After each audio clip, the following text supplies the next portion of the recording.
depuis donc 1000 jours que la Russie a lancé cette guerre d'agression contre l'Ukraine, notre soutien au peuple ukrainien, à la nation ukrainienne et à ses armées et ses autorités. Comme vous le savez, depuis 1000 jours, nous aidons le peuple ukrainien à résister à cette guerre d'agression et nous défendons le respect du droit international. Ces derniers jours et ces dernières heures ont marqué une évolution du conflit de manière inquiétante avec une posture escalatoire et donc particulièrement belliqueuse de la part de la Russie. D'abord en décidant d'impliquer la Corée du Nord et les armées nord-coréennes sur le sol européen et sur le théâtre des opérations. Ensuite, ces derniers jours et tout particulièrement hier, en ayant les opérations les plus intenses, avec les pertes parmi les plus importantes depuis le début du conflit, et donc avec une agressivité redoublée. Et puis enfin, en décidant ce matin même, au 1000e jour symboliquement, d'officialiser ce qui était suggéré depuis plusieurs semaines, c'est-à-dire un changement de la doctrine nucléaire, et en ayant une approche qui est très hétérodoxe et particulièrement agressive à l'égard de la communauté internationale. Et donc je veux ici véritablement appeler la Russie à la raison. Elle a des responsabilités en tant que membre permanent du Conseil de sécurité des Nations Unies. Elle a fait le choix très grave de ne pas respecter la Charte des Nations Unies, en étant pourtant membre permanent de son Conseil de sécurité. Elle a pris ces derniers jours une responsabilité profonde, en impliquant une puissance elle-même extrêmement agressive d'Asie dans ce conflit, et aujourd'hui en ayant une posture nucléaire inédite. La Russie aujourd'hui est en train de devenir une puissance de déstabilisation mondiale.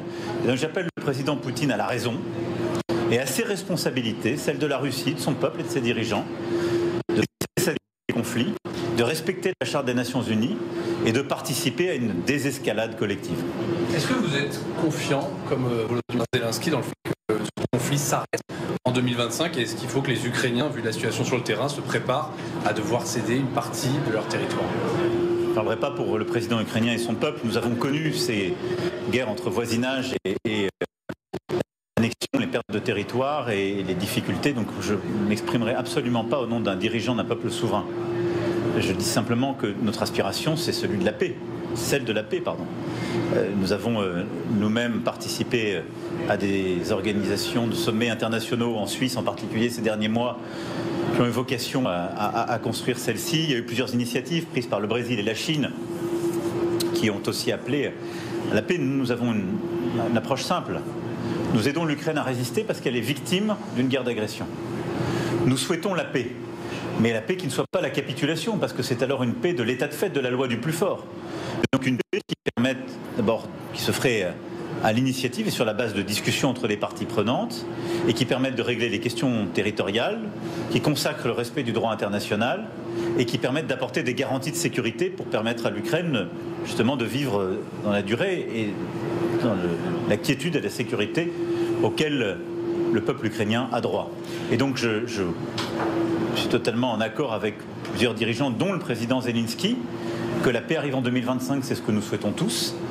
Ça dépend d'abord de la Russie et qu'elle arrête d'attaquer, de bombarder, de tuer, d'envahir. Et ça dépend ensuite de l'accord que les protagonistes de ce conflit sauront trouver, ce que nous espérons très profondément. Cet accord peut-il impliquer un changement de frontière, la prise en compte du Ça dépend d'une puissance tierce d'en définir les termes. Aucun d'entre nous. Par contre, il est clair que nous avons un rôle à jouer dans notre capacité à participer à l'architecture de sécurité de la région, en particulier les garanties de sécurité. Car on sait que dans les termes de l'accord, il y a les questions territoriales, et ça, je dirais que ça n'est pas à la France, aux États-Unis, à qui que ce soit de le discuter pour l'Ukraine et pour la Russie. On connaît les frontières internationalement définies, et ce qui relève du droit international. Par contre, nous avons des responsabilités. Par exemple, sur les garanties de sécurité, c'est ce à quoi je souhaite que nous travaillions activement. Que sommes-nous prêts à faire le jour d'après pour assurer à l'Ukraine une sécurité, une stabilité, pour être sûr qu'elle ne soit plus agressée? Quels sont les engagements que les Ukrainiens et les Russes sont prêts à prendre réciproquement? Est-ce que ça doit se faire dans un cadre otanien, dans un cadre européen? Et quelles garanties de sécurité nous sommes prêts à prendre d'un point de vue bilatéral c'est ce que nous allons continuer de discuter avec les Ukrainiens dans les semaines à venir. Je crois que c'est là qu'on doit concentrer notre responsabilité au-delà du soutien. Et vous pensez qu'il faut donner des garanties de sécurité à la Russie aussi, comme vous l'avez dit jadis? Je pense que faut, pour qu'il y ait la paix dans la région, que nous ayons des garanties réciproques. C'est une évidence. Et donc qu'il y ait des engagements sur l'utilisation des armes dans leurs différentes capacités et sur des garanties crédibles. Et donc qu'on ait des mécanismes de réassurance de part et d'autre de non-agression. Et je reste complètement convaincu de cela. Il faut vous représenter que l'Europe a longtemps vécu, y compris depuis au fond la fin de la guerre froide, avec des traités qui avaient été faits, largement négociés entre les États-Unis d'Amérique et l'Union soviétique, et qui au fond déterminaient les capacités de part et d'autre, qu'elles soient d'ailleurs nucléaires ou les capacités de missiles intermédiaires. Ceci n'a plus été respecté ces dernières années, en particulier par la Russie, puis même dénoncé par les États-Unis, si je prends le traité d'IFNI, en 2019. Et donc, il y a une absence de règles aujourd'hui en Europe sur les capacités des uns et des autres, ce qui est une menace pour notre sol. Et donc, indépendamment du conflit en Ukraine, nous avons à rebâtir des règles claires, des mécanismes de vérification de part et d'autre qui nous permettront de vivre en paix dans la durée. Sinon, ce sera l'escalade constante et on voit bien que ça n'est pas soutenable. Mais une chose après l'autre, nous n'en sommes pas là.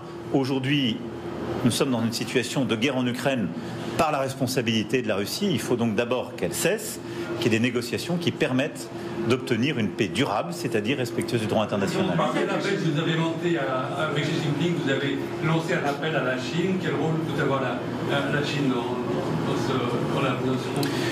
J'ai évoqué ce matin évidemment le conflit avec le président Xi Jinping à plusieurs égards. D'abord parce que la Chine est un membre permanent du Conseil de sécurité également, et qu'à cet égard, elle a une responsabilité comme nous sur les grands équilibres. Ensuite, parce que la Chine a elle-même pris l'initiative de paix avec le Brésil, et donc elle a montré sa volonté que ce conflit cesse. Et donc j'ai appelé le président Xi Jinping à utiliser tout son poids, sa pression, sa capacité de négociation à l'égard du président Poutine pour qu'il cesse les attaques. Et puis parce qu'il y a eu, comme je l'évoquais, deux faits nouveaux qui sont importants pour la Chine également. Le premier, c'est l'implication de la Corée du Nord, leur voisin, dans ce conflit, qui exporte en quelque sorte du continent asiatique des capacités militaires pour aller sur un théâtre européen, avec des conséquences qui peuvent être multiples. Vous savez que la France elle-même, j'ai toujours porté cette voix, je dis que le rôle de l'OTAN n'était pas d'aller dans la zone Indo-Pacifique, ne pas aller dans la région asiatique, parce que c'était pour nous pas sa vocation.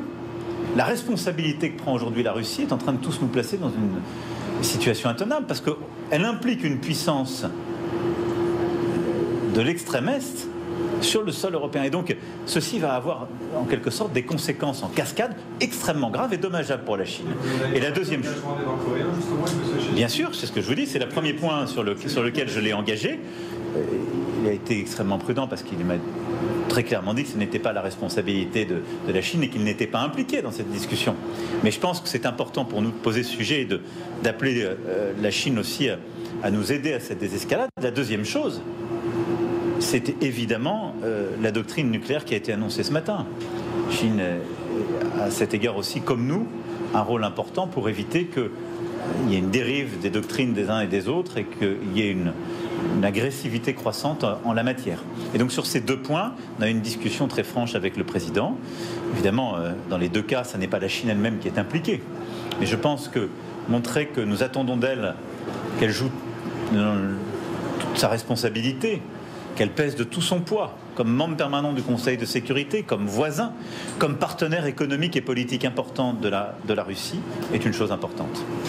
Lors de votre entretien avec le président chinois, est-ce que vous avez abordé les questions économiques? Je crois qu'il a abordé spontanément la question du cognac. Oui. Vous avez avancé sur ce dossier? Oui, d'abord j'ai expliqué au président chinois, comme je l'avais fait au mois de mai dernier, que la question des véhicules électriques était une initiative de l'Europe, mais que nous soutenions et que d'ailleurs qui engageait tous les pays européens. Et que celle-ci n'avait pas une vocation agressive en quoi que ce soit, mais qu'elle était, conformément d'ailleurs aux règles du commerce international, une procédure d'enquête très transparente, documentée, qui visait à éviter les abus les distorsions du commerce international et qui, identifiant des subventions excessives, qui sont des distorsions massives, venait protéger nos producteurs. Qu'à chaque fois que des réponses avaient été apportées par des constructeurs, nous avions enlevé ces tarifs. En tout cas, il avait été documenté qu'il n'y avait pas de tarif à mettre. Qu'il y avait d'ailleurs une gradation, qui allait de, je crois, 7%, un peu plus de 30% dans les tarifs qui étaient décidés. Et donc, plus il y avait de transparence et des autorités, et surtout des constructeurs chinois, plus on pouvait adapter celle-ci, mais qu'il y avait derrière des règles, une raison, une cohérence. Et qu'à cet égard, nous avions été surpris par la réplique qui était quand même ciblée. Parce que quand on touche le cognac, accessoirement l'armagnac, il est clair que ça ne touche pas beaucoup d'autres pays européens. Je crois que le bon sens nous l'indique assez aisément. Et qu'en l'espèce, il n'y avait aucune subvention du gouvernement français sur le cognac et l'armagnac, et qu'on voulait véritablement trouver une solution. Et donc nous avons acté ensemble, et je sais combien c'est important pour nos producteurs de cognac, d'armagnac, et je les ai reçus la semaine dernière à Paris, et je pense derrière véritablement à toutes évidemment les grandes maisons, les producteurs indépendants, tous les viticulteurs, et il y a beaucoup de familles, des dizaines de milliers de familles qui dépendent de cette activité, mais aussi toute l'activité qu'il y a autour, dans l'embouteillage, tous les métiers qui y sont liés, que j'ai défendu leur position, leur situation, et que nous avons décidé avec le président chinois de mener le travail techniquement, avec beaucoup de transparence, d'engagement de part et d'autre, et que nous puissions, dans le premier trimestre de l'année prochaine, essayer de trouver une issue favorable qui pourrait se faire autour d'un échange entre nos premiers ministres. Et j'ai souhaité que le Premier ministre Barnier puisse se rendre en Chine au premier trimestre de l'année prochaine pour voir son homologue, le Premier ministre Tiang, et qu'il puisse y avoir un échange à l'issue de ce processus technique qui, je l'espère, permettra de lever les malentendus et d'apporter une réponse à ce qui aujourd'hui alimente les premiers tarifs qui sont mis sur la table. Donc voilà, on va travailler.